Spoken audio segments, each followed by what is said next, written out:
ಹೇಗಿತ್ತು ಟೈಪ್ ಅಂದರೆ ಚಂಡಿ ಚಾಮುಂಡಿ ಅಂತ ಮೊದಲನೇ ಕವನ. ಅದು ಅದು ಬರಿತಾ ಬರಿತಾ ಬಂದಾಗ ಔಟ್ಪುಟ್ಟು ಫೇಸ್ಬುಕ್ಕು ಈ ಥರ ಏನೋ ಪರಿಚಯ ಆಗ್ಬಿಟ್ಟು ಎಲ್ಲೋ ಒಂದು ಚಿಕ್ಕದಾಗಿ ಯಾವುದೋ ಒಂದು ಪ್ರೀತಿ ಬಗ್ಗೆ ಚಿಕ್ಕದಾಗಿ ಒಂದು ಕವನ ಬರೆದೆ.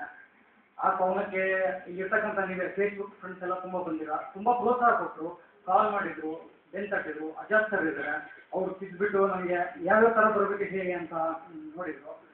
ಸೊ ಅದು ಬರಿತಾ ಬರಿತಾ ಬರಿತಾ ನನಗೆ ಗೊತ್ತಾಗ್ತಾ ಇರಲಿಲ್ಲ ನಾನು ಈ ಥರ ಕವನಗಳು ಬರೋದನ್ನ ಇಷ್ಟು ಅಂದರೆ ಒಂದು ಬುಕ್ ಆಗೋಷ್ಟು ನಾನು ಕವನ ಬರೋದನ್ನ ಪಬ್ಲಿಕೇಶನ್ ಅವ್ರ ಹತ್ರ ಹೋದಾಗ ಒಂದು ಫುಲ್ಲು ಒಂದು ಪ್ರಿಂಟ್ ತಗೊಂಡು ಹೋಗಿ ಬಿಟ್ಬಿಟ್ಟು ಅವ್ರು ಕೊಟ್ಟೆ ನಾನು ಬುಕ್ಸು. ಸರ್ ಒಂದು ಬುಕ್ ತೊಗೊಂಡ್ಬಿಟ್ಟು ಏನು ಮತ್ತೆ ಇಷ್ಟೊಂದು ಕವನ ಬರ್ಕೊಂಡಿರೋ ಒಂದು ಬುಕ್ಕಿಗೆ ಇಲ್ಲ ಸರ್ ಎಲ್ಲ ಮಾಡಬೇಕು ನಾನು ಒಂದು ಕೆಲಸ ಮಾಡಿ ಫಸ್ಟ್ ಇರೋದನ್ನ ಒಳ್ಳೊಳ್ಳೆ ಹಾಕ್ಕೊಂಡ್ಬಿಟ್ಟು ಒಂದು ಬುಕ್ ಮಾಡ್ಕೊಳ್ಳೋಣ, ಉಳಿದ ಆಮೇಲೆ ನೋಡ್ಕೊಳ್ಳೋಣ. ಸರಿ ಸರ್ ನೀವು ಹೇಗೆ ಹೇಳ್ತೀರಾಗಿ ಈ ಕವನ ನಾನು ಯಾವಾಗ ನಿಮ್ಮ ಕೈ ಕೊಡಬೇಕಿತ್ತು ಅಂದರೆ ಸುಮಾರು ಒಂದು 6 ತಿಂಗಳಿಂದಲೇ ನಾನು ನಿಮ್ಗೆ ಅರ್ಪಣೆ ಮಾಡಬೇಕಿತ್ತು.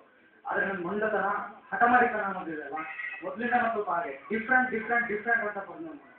ಸೊ ಹಾಗಾಗಿ ಏನು ಅಂದರೆ ಪ್ರತಿ ಕವನ ಸಂಕಲನವನ್ನು ಏನು ರೇಖಾಚಿತ್ರ ಅವ್ರ ಕಾರ್ಟೂನ್ ಈ ಥರ ಯೂಸ್ ಮಾಡ್ಕೊಂಡ್ಬಿಟ್ಟು